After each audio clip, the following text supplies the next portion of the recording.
Hi everyone, it's Robin and welcome back to Happy at Home. Today I have a tag video to share with you and I'm so excited. I love tag videos. I was recently tagged by my good friend Jamie over at Border Bananas to do the Inside the Mind of a Thrifter tag. And I'm so excited. I love watching tag videos. I love doing tag videos. So I am going to have so much fun with this and I hope that you will enjoy it as well. So I don't know how many questions, 10, 12, something like that, questions. And at the end of the video, I will tag a few people that I'd like to see do this video as well. So let's go ahead and get right into it. So the first question is, what made you start thrifting and why do you still do it now? I think thrifting has always sort of been in my blood. I remember when I was little, my mom and dad would always go to garage sales. Back in those days, we didn't have a thrift store to go to. I don't even know if there was thrift stores around back in like the early 80s. I'm not sure. I'm sure there was, but we didn't have one in our town. So the way to thrift in our town was to go to garage sales. And we would go to garage sales sometimes all day long on Saturdays. Mom would stop into, anyone that she saw like on the way home from picking us up from school. So it was something that we always did. And I don't remember anything specific that I got from a thrift store, but I do know like when I moved to college, I started thrifting or going to garage sales while I was in college. And then I sort of stopped. And then I got married and I had my first kid, and then had my second kid and had my third kid, and then my first kid started going to school. And that's when my love of thrifting kind of resurfaced, and I went to a Goodwill and another store here around my area and I was hooked again. And then from there I started going. Occasionally before that I would before I got hooked on the thrift stores, I would do a few garage sales here and there, but I always feel really uncomfortable. I don't know what it is and I probably just need to get over it. But I feel uncomfortable when I go to a garage sale and I don't find anything that I want to buy. I just feel weird about like walking away and not buying anything. Does anyone else feel like that? I don't know what it is. I cannot get over it. So for the longest time I did not go to garage sales because I had no one to go with. And I feel better when I go with someone else. So now that my kids are older, I'll go with them and stuff like that. But yeah, so for a long time there was a good span of like 5 years or so where I didn't go to the thrift store at all. I didn't go to garage sales unless I would happen to be with my parents and we'd go to some then. But yeah. But even like when my kids were little, Mom would thrift things for the kids, and it's just something that I've always been used to. And it's actually kind of funny when people tell me that they've never been to a thrift store before. I'm like, what? You are missing out. And then I'll like take them to one and they're like, oh my goodness, this is amazing. And I'm like, I know. And it's so much fun. But anyways, so why do I continue to thrift is because it just doesn't get old. The more you do it, the more you want to do it. And there's always something out there elusive in the back of your mind that you're looking for. And if you stop, then you'll never find it. So you have to keep going to the thrift store. And eventually one of these days I'm going to find the one thing been looking for years, because it's happened in the past and I know it's going to happen again, but by then I'll have a whole nother list of things to look for. So I'm sure that thrifting is going to be a lifelong passion of mine. So it has been so far and I'm sure it will continue to do so. Alright, so question number 2 is, what are your top 3 stores that you like to thrift at? My favorite store around my area is called Unique. It is an affiliate of Savers. So I don't know why in my town we don't call it Savers, but like a couple towns over it's called Savers, but in my town it is called Unique. And it is my favorite place. It is a big thrift store. They keep it really nice and clean and very organized, and I just love it. I always have good luck at there. So yeah, I just keep going back, sometimes multiple times a week, which is really sad, but very fun. So yeah, so that's the first place that I love to shop. That place is my favorite all time, whatever. And then recently, they opened a Goodwill in my town, which is like 2 blocks from me, and I go to there pretty much once a week least also. And I like that store. However, I don't have as much luck at that store. I don't know if it's just because it's a newer store or if it just gets picked over because it's like the only one in like a 5-mile radius. However, I do have a different Goodwill that I go to. Actually, there's two of them that are they're both about like 10 miles away from me. And I have good luck at both of those Goodwills as well. The third place I really like to shop at is called The Empty Nest. And this is sort of like a thrift store, but what they do is they go in and like after estate sales or when people are trying to clean out houses and stuff like that, they'll go in and whatever's left, they'll take it out, they'll sort it out, they'll sell what they can, and then they recycle what they can. And they have a store that's open 3 days a week, and I will occasionally get there. Sometimes I find really good things there, sometimes I don't. It's kind of a hit or miss, and I probably only get there every couple months or so. It used to be really close to me, but then they moved farther away, so I don't get there as much as I'd like to. But that place always has some really cool things. The last time I went there, I found that vintage blender that I love so much, that white vintage blender, if you remember that. That's where I got that at. So those are my three: unique, Goodwill, and The Empty Nest. So number 3 asks, can you explain the feeling you get when you find a treasure? Oh my goodness, this is a hard question. It really depends on the treasure. I mean, sometimes you'll be like, oh my goodness, I can't believe I found this. And you're like really, really excited and you want to do a little happy dance. Other times, you'll be walking along unsuspectingly and you'll see something out of the corner of your eye and you'll like gasp out loud and you're like make a beeline over to it and you pick it up and you're just like, oh my goodness, it's like rainbows and clouds and it's everything and you're like, oh, and it's just amazing. That is all I can explain. It's just amazing. And those are the times that are the most exciting, especially for me when my kids are with me, because I completely like go crazy and my kids are like, oh my goodness, Mom, settle down. Which makes it even better. So yeah, anytime you can embarrass your children in public is amazing. So I love it when they come with me and I find those amazing items that I'm just like, oh wow. So yeah, the last time I think that happened to me at the store was when I found my Syracuse china in the red and white pattern. And I was just like, I can't even breathe. I'm in so much shock right now. It was fun. But yeah, that is basically, it's just like this amazing rush that you get. And it's undescribable. And it really depends on the item that you find too. Especially if you've been looking for something for years, like I was with those plates. And then they were just there in front of me and I couldn't believe it. And you're like, what is happening? So yeah, that's pretty much how it feels to me when I find that elusive treasure that I've been searching for years. So hopefully that answers that question. Alright, so number 4 is, can you explain the feeling you get when you decide not to get something? Oh, this is really hard. Like I lately have been very strict with myself of only bringing things home that I can actually use, not just things that I like. Do you know what I mean? I'm trying to be very selective of what I bring home.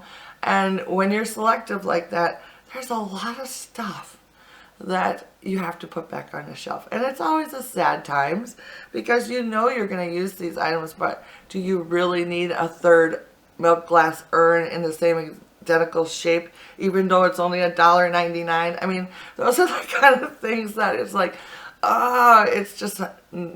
it's very difficult for me to put back, but at the same time, I know I don't need another one. But yeah, so very rarely do things get put into my cart and do I put them back, because once they're in my cart, I'm like okay with them being in my cart and I'm going to bring them home. Getting them into my cart is a lot more. Like I'll carry something around the store, pushing my cart with the other hand until I decide if I'm going to bring it home or not. and then it'll go into the cart. But once it's in the cart, it's coming home with me. Nobody's taking it from me. So I go thrifting a lot of times with my sister, and if I'm really struggling about something and I'm almost at the point where I'm going to put it in my cart, I'll have my sister carry it around, and she just thinks I'm crazy. But I mean, she knows it's my rule. Like, it doesn't go in the cart unless you're going to buy it. So I don't know. It's just my thing, I guess. So then I can just always look in my cart and see what I have. I kind of depend, justify what I'm spending, I guess. I know what I'm spending. Because once I just start willy-nilly putting stuff in, I lose count in my head of how much I'm spending. Because I don't like to spend more than $20 a trip at, a thrift store. And normally I try to make that $20 last the whole week when I go to different various thrift stores. So there's a lot that goes back on the shelf that I love, but I don't get. And it's sad, but I mean, if you thrift a lot, you're going to come across that item again, and if you really regret it later on, you're most likely going to find that item again. Or something similar. I don't know. That's just my take on it anyways. But it's always sad times when you don't pick something up. And then definitely it's terrible when you get home and you're like, oh man, why didn't I get that? And that little thrift store regret starts coming in, and you're just like, oh man, do I run back and see if it's still there?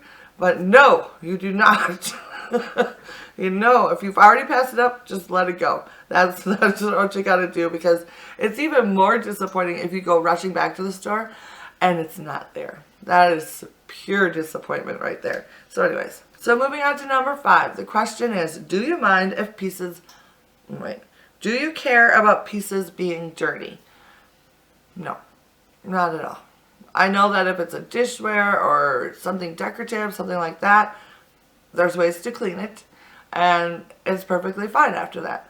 If it's linens, sheets, clothes, things that need to be dry cleaned, all those things can be cleaned, and yeah, I have no problem with it at all.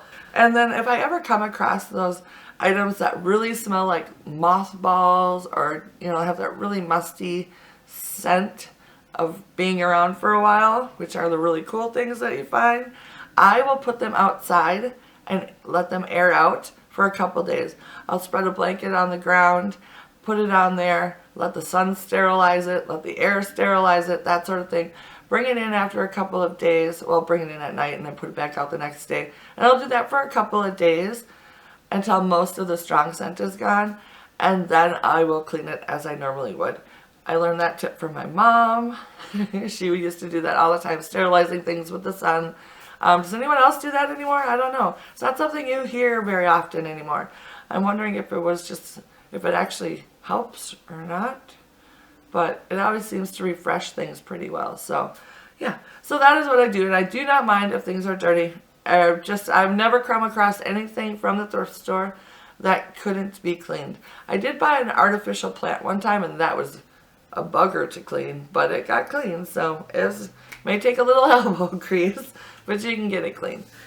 The question number 6 is, do you care if pieces have damage?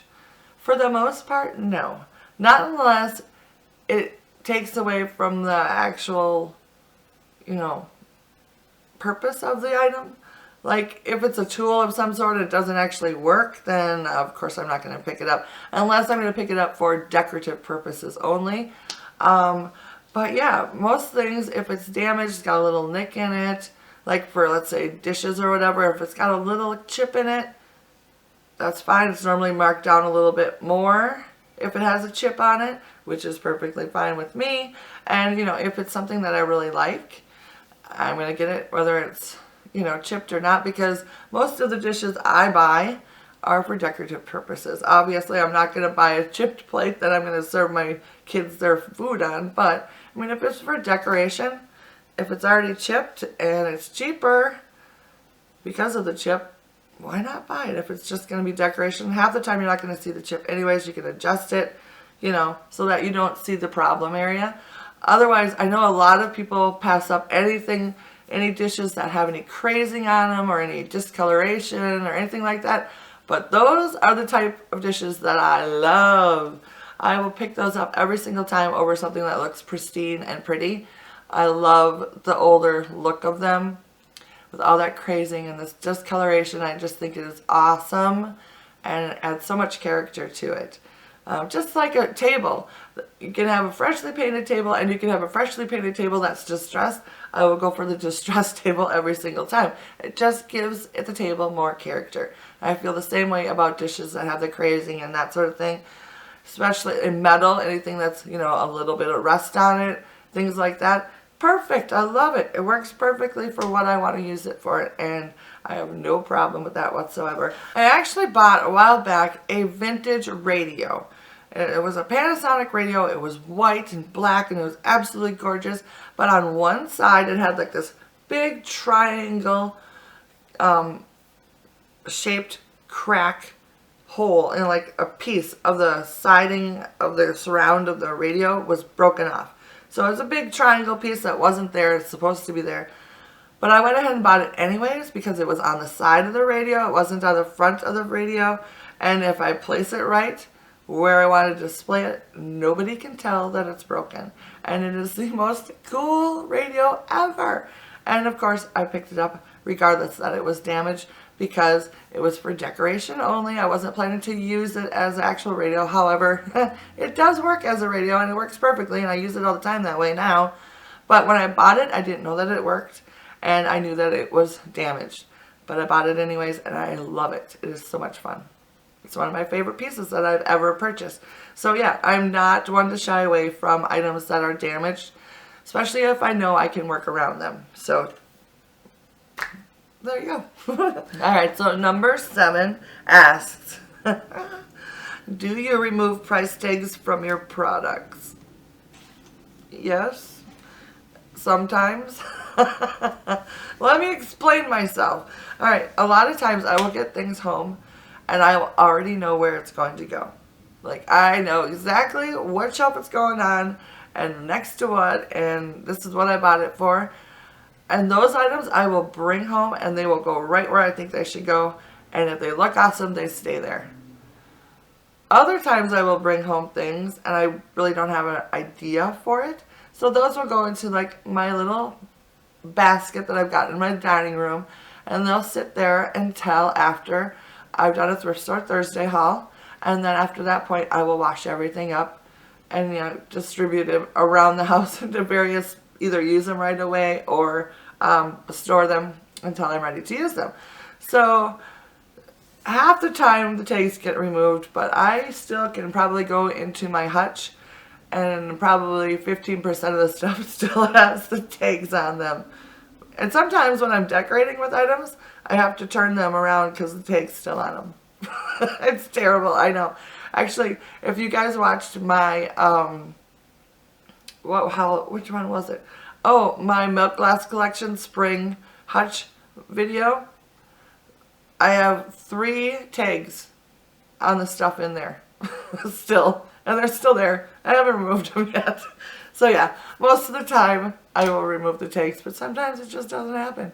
So yeah, I hope I'm not the only one like that. Now I feel bad. Like, they're gonna think, ew, she doesn't wash her stuff. You can wash around tags. I've done that before too. Especially when I'm in a hurry. I'll just wash around the tag. Eventually the tag's gonna fall off anyways on itself, but I have revealed too much.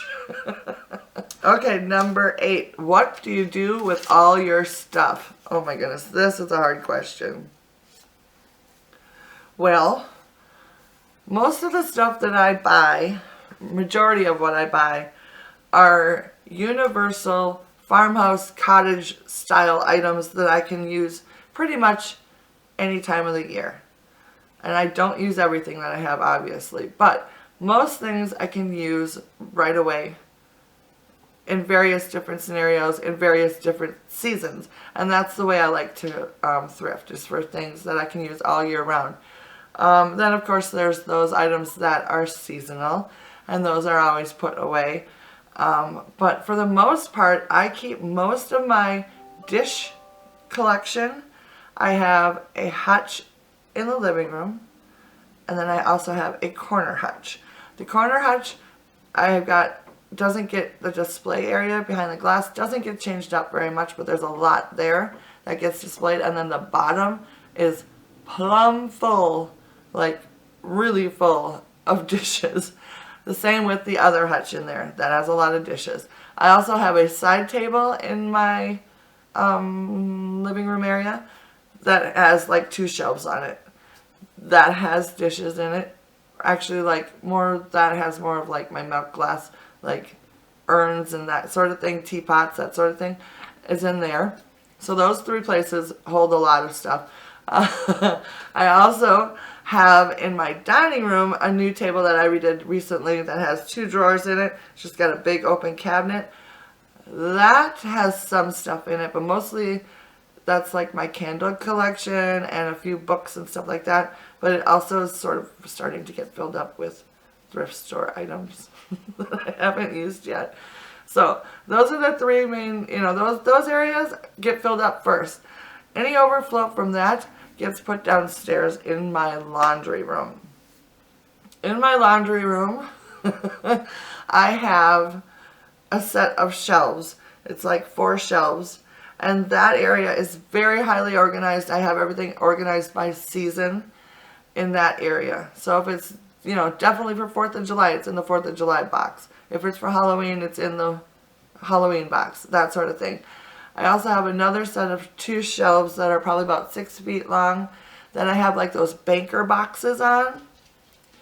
In those, I have like greenery and flowers, the silk flowers, stuff like that. I also have a stack of like trays.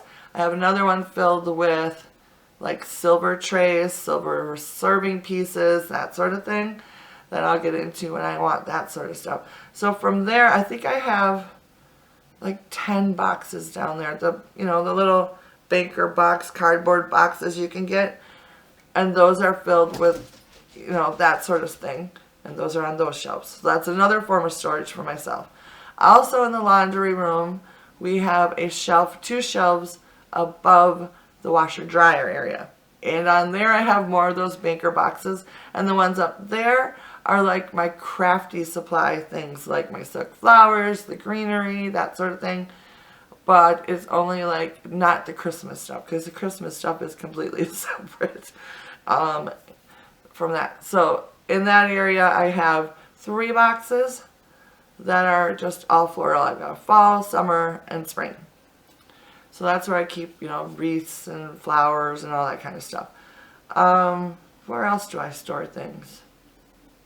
Also in my laundry room, I have a set of 3 cabinet doors.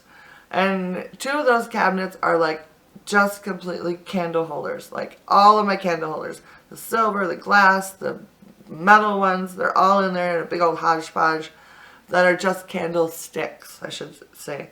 And then in the other one, that holds like clocks and like cow statues and all that kind of little itsy bitsy little stuff are in those shelves. And then I have one more set of shelves. It's terrible. In my laundry room is just like a decorative shelf from IKEA. It's got like 2 shelves on it. And in that one I hold like my lanterns and like glass candle holders that are big, like hurricane lantern sort of things. Anything like that goes on those shelves. And everything else that I have decor-wise, I have out. Oh wait, I lied. Like picture frames and that sort of stuff. I have one little section in my laundry room that is, I don't know, probably 3 feet by 5 feet maybe. And I have like a little wood slats on the floor. And on top of the wood slats, I stack vertically up against each other, just kind of like books, all my photo frames. So all of the frames that I have that I'm not currently using, I have all stacked up right there. So yeah, that's the only way I can think to store all of them. So I think that answers that question. I have a lot of stuff. I think I'm verging on hoarding, or being a hoarder, when it comes to decorating things. I really need to go through my stuff really, really badly. But I hesitate to do that because I don't want to get rid of anything. So anyways, so that is how I store my stuff, just kind of all over the place, wherever I can kind of work some stuff in. And then of course I try to use as much as I can as well. If number 8 involves a shop of some sort or reselling, can you tell us what you sell and where and why? I do not resell anything right now. I know I've talked before about starting an Etsy shop, and I have a ton of stuff bought to sell. I've been collecting to sell, but I have yet to open my shop. One of these days I'll get around to it. And if I ever do, it will be things like what I've bought, and then of course I want to do a few homemade things too, like, I don't know, like throw quilts and that sort of stuff from like vintage sheets and stuff, because I have quite the collection of vintage sheets that I'm never going to go through all of them, but I would love to make them into quilts and sell them. But alas, I have not done that yet, but it is in the makings, I guess. So one of these days, if I ever get around to it. I'm terrible. Anyways, alright, so moving on to number 10. What is your first stop in the store? Well, that depends on what store I go to. I have different approaches for different stores. If I go to Goodwill, at least the Goodwills that I go to, they very rarely have any furniture items that, you know, I think I've bought one furniture item, and all the time I've gone to Goodwill in the last probably 3 years. So when I go to Goodwill, I always go to dishes first, which is always at the front of the store, and then I work my way back to the back of the store, which always has the books and the frames and the furniture. So that's kind of what goes that way in that store. Occasionally, if my kids are with me, I'll look through the clothes, but I don't normally look through the clothes at Goodwill. I probably should, but I just don't. If I go to Unique, which is my favorite thrift store, like I talked about earlier, in Unique, I always go to the furniture section first. They have rows and rows of furniture items in there, or like 4 rows of furniture in that store. So we always check that out first, and then the electronics and the appliances, that area gets first. Then if I'm looking for toy items, I'll go through the toys, and then it's into dishes. Very rarely do I go through the toys. That's only if the puppies have no toys left. Then they've chewed them all up, or if they've destroyed them all, then I'll go through the toys and find them little stuffed animals and stuff like that. But most of the time I don't go in the toy section very often. Then I hop right into the dishes, which is awesome. I love those aisles.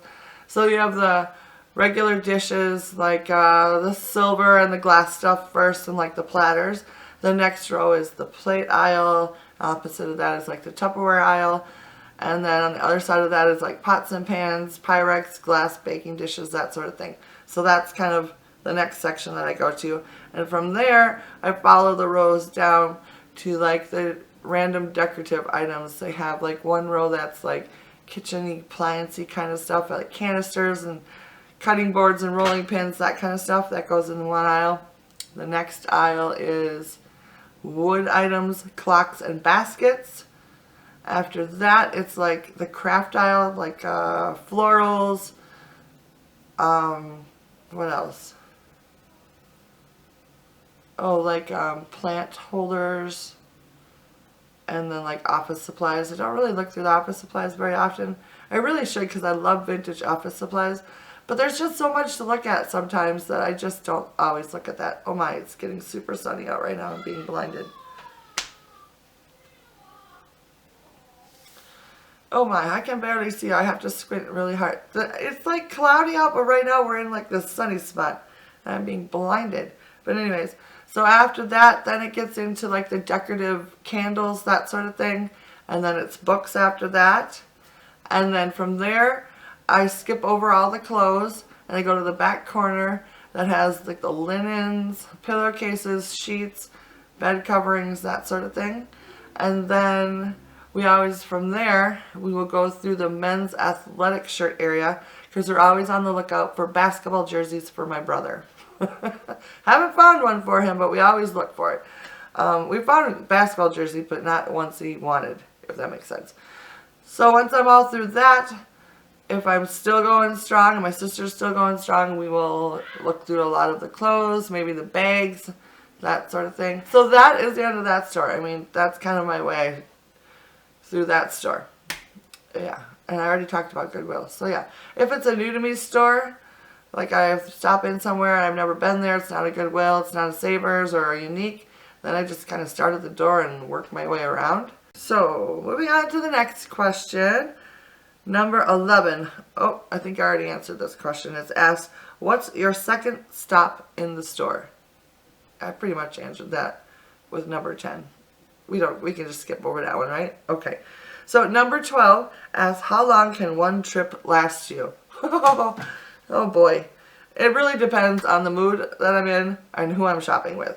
Normally, when I typically go with my sister on Thursdays to Unique, it'll at least an hour, if not an hour and a half. That's a good thrift store run, an hour and a half. I have been known to go, I think the last time, my longest one was like 3 hours. Because I did my normal routine, going through the stuff, but I had my girls with me and they wanted to look at clothes. So then we spent time on clothes, looking for clothes, trying on clothes. Then we went to the shoes, which I hardly ever go to the shoes.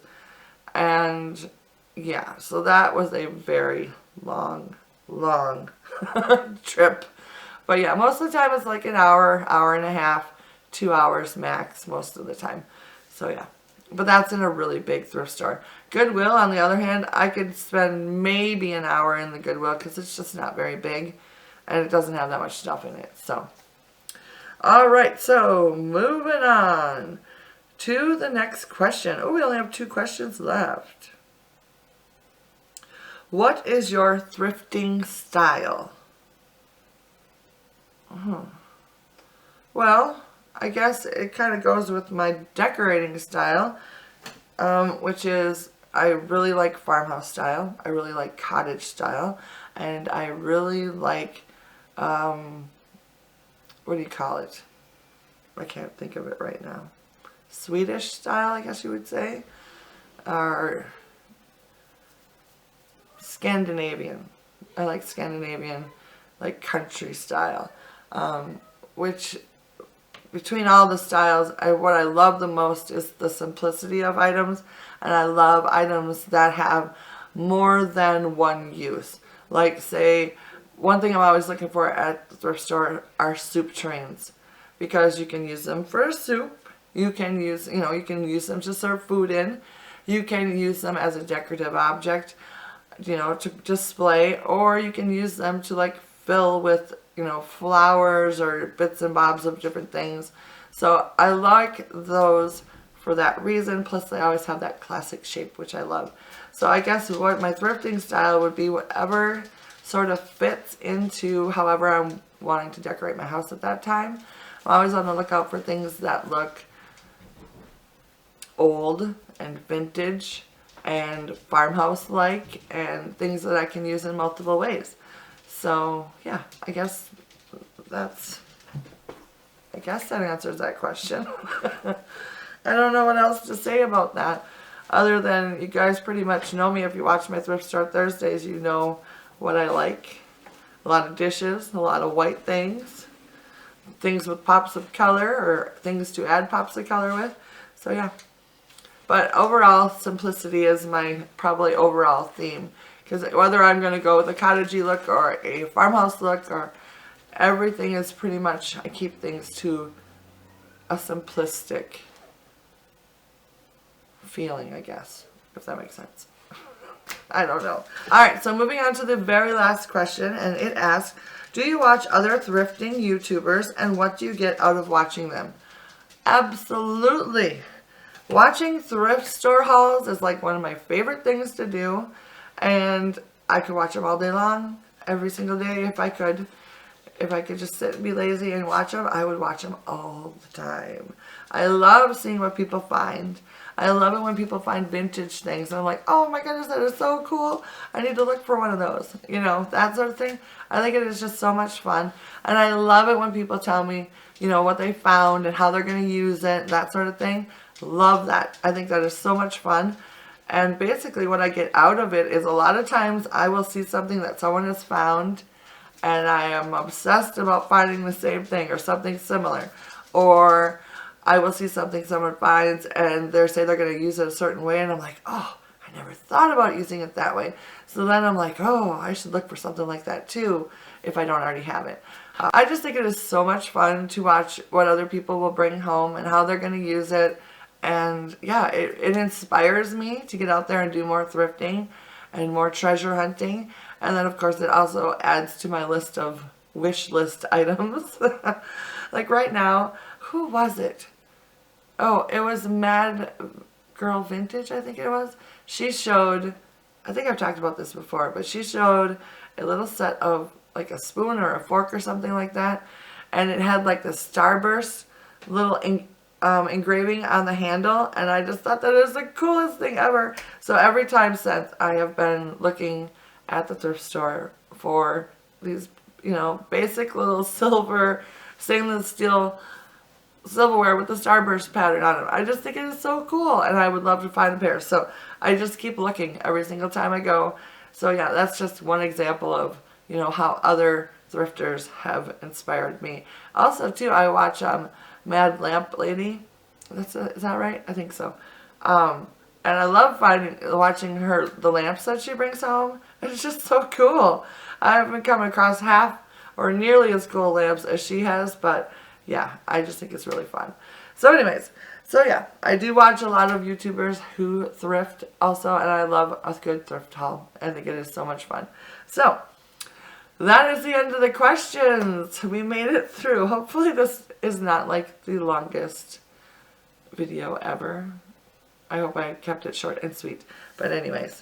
Alright, so now I need to tag some people. And I think I have 1, 2, 3, 4 people I'm going to tag.